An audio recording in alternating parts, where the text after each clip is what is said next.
Hello everyone, welcome back to our channel. In today's video, I'm going to show you how you can create or sign up for a Bitget account. Let's get started. First of all, you have to make sure you have the app installed. If not, open the App Store.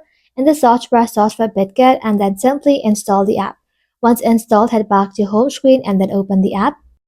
Now tap on Continue. Inside here, simply select Get Started. Here, you'll find two options. Either type in your email address, your password, and then tap on Create Account, or simply log in with Google or Apple. So type in your email address and then simply type in your password. After that, make sure to tick this button and then tap on Create Account. Now Bitget will ask you to select the verification method. A verification code will be sent to your email address.